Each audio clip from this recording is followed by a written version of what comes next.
Hi guys, we are on page 100 and the chapter is called Breakfast.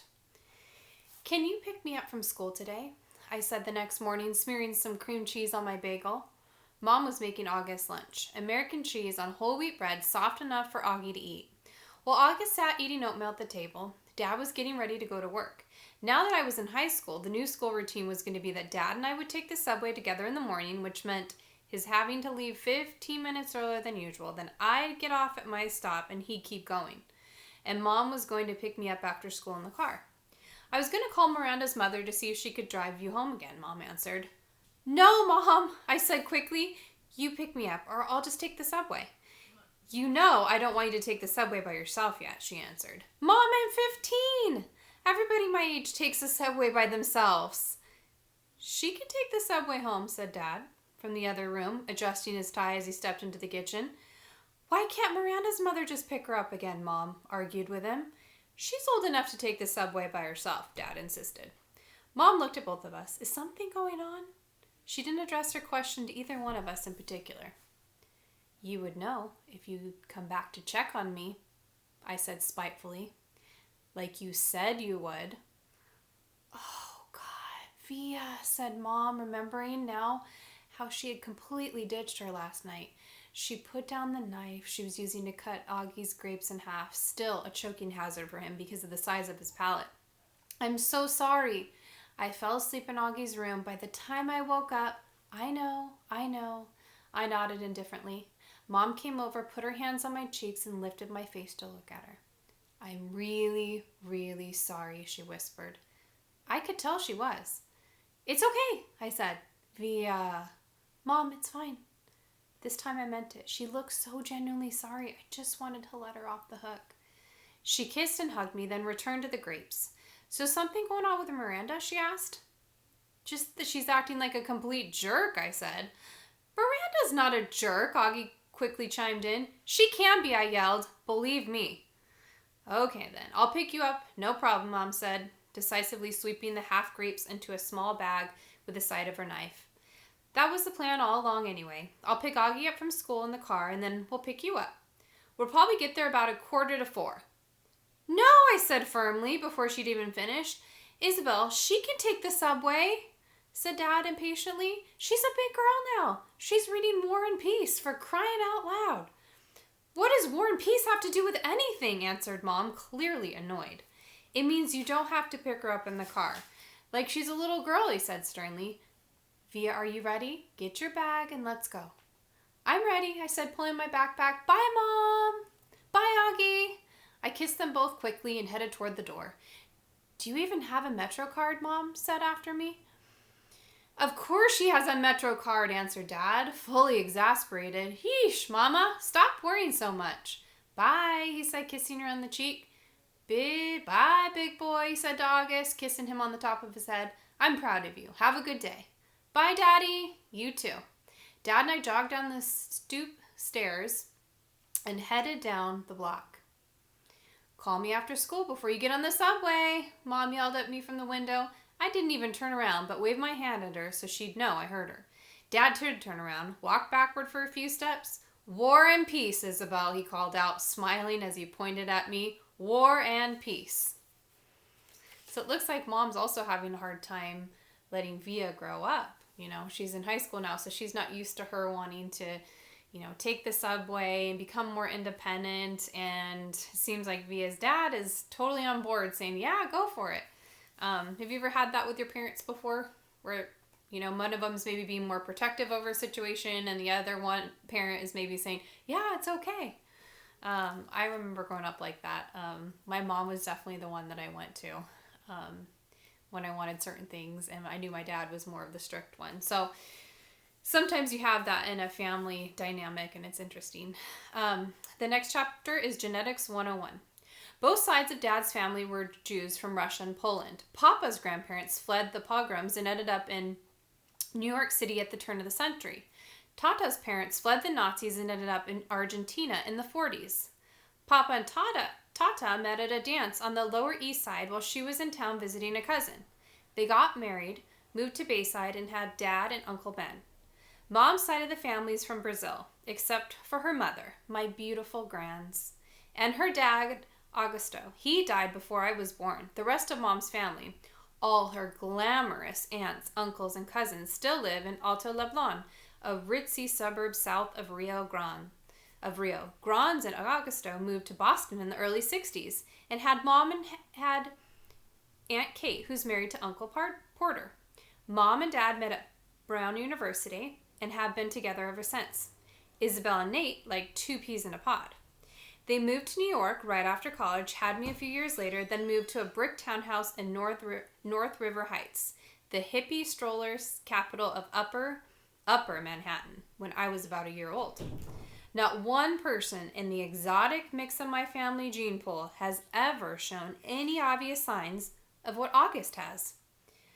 I've pored over grainy sepia pictures of long-dead relatives and babushkas, black and white snapshots of distant cousins in a crisp white linen suit, soldiers in uniform, ladies with beehive hairdos, Polaroids of bell-bottom teenagers, and long-haired hippies. And not once have I been able to detect even the slightest trace of August's face in their faces. Not one. But after August was born, my parents underwent genetic counseling. They were told that August had what seemed to be a previously unknown type of mandibulofacial dysostosis caused by an autosomal recessive mutation in the TCOF1 gene, which is located on chromosome 5, complicated by a hemifacial microsomia characteristic of OAV spectrum. Sometimes these mutations occur during pregnancy. Sometimes they're inherited from one parent carrying the dominant gene. Sometimes they're caused by the interaction of many genes, possibly in combination with environmental factors. This is called multifactorial inheritance. In August's case, the doctors were able to identify one of the single nucleotide deletion mutations that made war on his face. The weird thing is, though, you'd never know it from looking at them. Both of my parents carry that mutant gene, and I carry it too. The Punnett Square. If I have children, there's a 1 in 2 chance that I will pass on the defective gene to them. That doesn't mean they'll look like August, but they'll carry that gene that got double dosed in August and helped him make the way that he is. If I marry someone who has the same defective gene, there's a 1 in 2 chance that our kids will carry the gene and look totally normal. A 1 in 4 chance that our kids will not carry the gene at all, and a 1 in 4 chance that our kids will look like August. If August has children with someone who doesn't have a trace of the gene, there's a 100% probability that their kids will inherit the gene, but a 0% chance that their kids will have a double dose of it, like August, which means they'll carry the gene no matter what, but they could look totally normal. If you marry someone who has the gene, their kids will have the same odds as my kids. This only explains the part of August that's that's explainable. There's the other part of his genetic makeup that's not inherited, that just is incredibly bad luck. Countless doctors have drawn little tic-tac-toe grids for my parents over the years to try to explain the genetic lottery to them. Geneticists use these Punnett squares to determine inheritance, recessive and dominant genes, probabilities, and chance. But for all they know, there's more they don't know. They can try to forecast the odds, but they can't guarantee them. They use terms like germline mosaicism, chromosome rearrangement, or delayed mutation to explain why their science is not an exact science. I actually like how doctors talk. I like the sound of science. I like how words you don't understand explain things you can understand.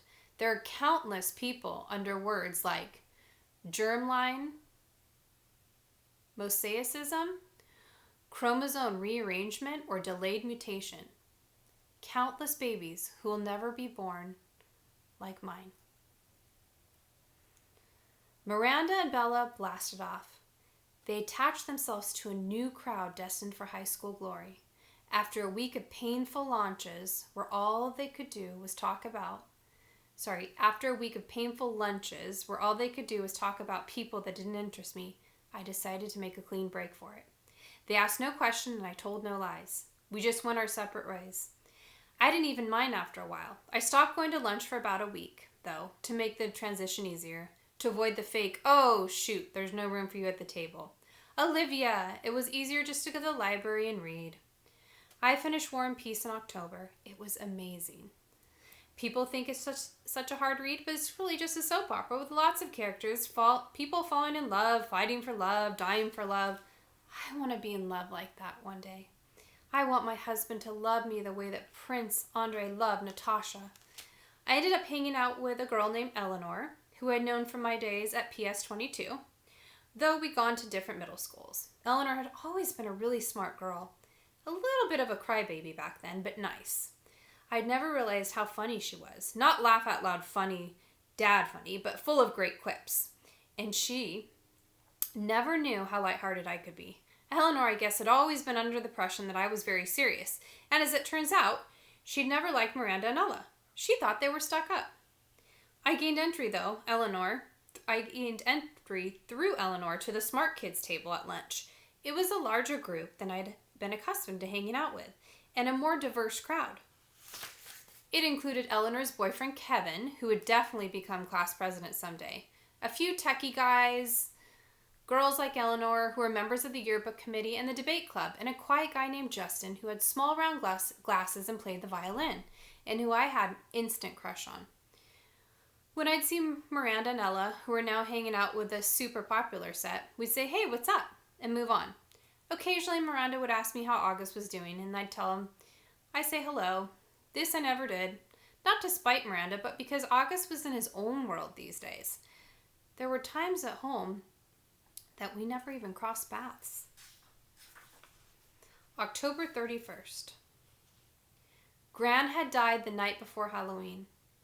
Since then, even though it's been 4 years, this has always been a sad time of year for me. For Mom, too, though she didn't always say it. Instead, she immerses herself in getting August's costume ready, since we all know Halloween is his favorite time of the year. This year was no different. August really wanted to be a Star Wars character called Boba Fett, so Mom looked for a Boba Fett costume in August's size, which strangely enough was out of stock everywhere. She went to every online store, found a few on eBay that were going for an outrageous amount, and finally ended up buying a Jango Fett costume that she then converted into a Boba Fett costume by painting it green. I would say in all, she must have spent 2 weeks working on the stupid costume. And no, I won't mention the fact that Mom has never made any of my costumes, because really, it has no bearing on anything at all. The morning of Halloween, I woke up thinking about Grans, which made me really sad and weepy. Dad kept telling me to hurry up and get dressed, which just stressed me out even more, and suddenly I started crying. I just wanted to stay home. So Dad took August to school that morning, and Mom said I could stay home, and the two of us cried together for a while. One thing I knew for sure, however much I missed Grans, Mom must have missed her more. All those times August was clinging to life after surgery, all those rush trips to the ER, Grans had always been there for Mom. It felt good to cry with Mom. For both of us. At some point, Mom had the idea of our watching The Ghost and Miss Mirror together, which was one of our all-time favorite black and white movies. I agree that there was a great idea. I think I probably would have used this weeping session as an opportunity to tell Mom everything that was going on at school with Miranda and Ella. But just as we were sitting down from the DVD player, the phone rang. It was the nurse from August's school calling to tell Mom that August had a stomach ache and should be picked up. So much for the old movies and the mother-daughter bonding. Mom picked August up, and the moment he came home, he went straight to the bathroom and threw up. Then he went to his bed, pulled the covers over his head. Mom took his temperature, brought him some hot tea, and assumed the August mom role again. Via's mom, who had come out for a little while, was put away. I understood, though. August was in bad shape. Neither one of us asked him why he had worn his bleeding scream costume to school instead of the Boba Fett costume Mom had made for him. If it annoyed Mom to see the costume she'd worked on for 2 weeks tossed on the floor, unused, she didn't show it. And I think we remember why he tore that, or why he didn't wear that. Remember, he decided to wear the Scream costume, and then because he wore that mask, the boys were talking about him. Jack was one of the guys that was talking about him with Julian, and then that's why he was upset. But that was quite a few chapters back. So you can see Via's still feeling like she's not getting the attention she wants. She's just getting ready to have that bonding time with Mom, and then it got interrupted. That's where we're stopping today. I hope you enjoyed the reading, and we'll continue on as it goes. I thought it was a really interesting discussion regarding the genetic stuff, going into that and why August has that mutation and how it can be carried by his sister as well, and that both parents had the mutation, but they weren't affected by it physically. It was just in their gene pool, and when they had a child, that's when they were able to see what caused August's deformity. I hope you guys are doing well, and we'll continue on next time. Thank you.